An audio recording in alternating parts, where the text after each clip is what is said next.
मंडळी, 15 जूनला आहे सोमवती अमावस्या. ही अमावस्या तिथी जी आहे ही विशेष यासाठी आहे कारण या सोमवती अमावस्येने अधिक मासाची समाप्ती होते आहे. ही अमावस्या जी आहे ना ती 14 तारखेला दुपारी 12:20 सुरू होणार आहे आणि संपणार आहे 15 तारखेला सकाळी 8:24.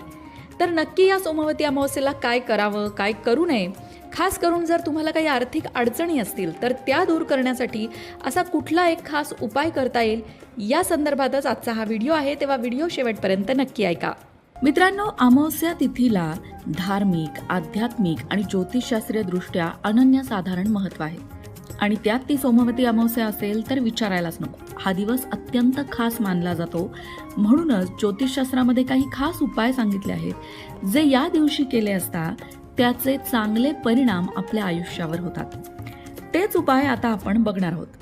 सगळ्यात पहिली गोष्ट म्हणजे जेव्हा आपल्या कुटुंबाची प्रगती होत नाही, म्हणजे प्रत्येकाच्या कार्यामध्ये काही ना काहीतरी अडचणी, अडथळे येतात, तेव्हा पितृदोष तर आपल्या कुटुंबाला नाही आहे ना, हे बघणं गरजेचं असतं. आणि जर तुम्हाला याबाबत काही माहिती नसेल तरी सुद्धा तुम्ही सोमवती अमावस्येच्या दिवशी पितरांसाठी तर्पण विधी या दिवशी तुम्ही केलात तर जो काही पितृदोष आहे तो आपोआप दूर होतो. या दिवशी पितरांच्या शांतीसाठी केलेलं दानधर्म, मग ते अन्नदान असेल, वस्त्रदान असेल, हे सुद्धा आपल्याला मोक्षप्राप्ती करून देणारं असतं. पितरांसाठी केली गेलेली ही सेवा सोमवती अमावस्येला आपल्या जीवनातल्या सगळ्या अडचणी दूर करते. हे तर झालं पितृदोषाच्या समस्येबद्दल. पण आता आपण त्या उपायांबद्दल बोलूया ज्या उपायांनी आपली आर्थिक स्थिती सुधारणार आहे. रात्रीच्या अंधारात शीतल प्रकाश देणारा चंद्रमा अमावस्येला अनुपस्थित असतो. त्याची गैरहजेरी जाणवते. म्हणून तर अमावस्येला चंद्राची पूजा केली जाते.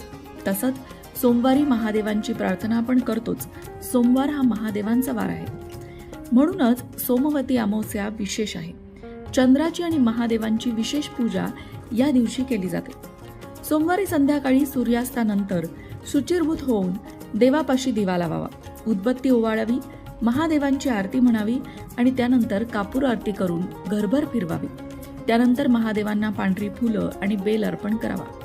तसंच आकाशाकडे बघून चंद्राला स्मरण करून तुळशीजवळ चंद्रासाठी एक फूल अर्पण करावं. या छोट्याशा पूजेने सुद्धा भगवान शिवशंकर आणि चंद्राची कृपा लाभून आयुष्यात अडलेल्या कामांना गती मिळू लागते. अनेक अडचणींवर मात करण्याचे नवनवीन मार्ग सापडतात असा भक्तांचा अनुभव आहे. त्यामुळे तुम्ही देखील काही अडचणीत असाल तर ज्योतिषशास्त्राने दिलेले उपाय करून बघा. आता पहिला उपाय बघूया. सोमवती अमावस्येच्या दिवशी सकाळी लवकर स्नान करून स्वच्छ कपडे परिधान करावे. त्यानंतर पाण्यात लाल चंदन, गूळ मिसळून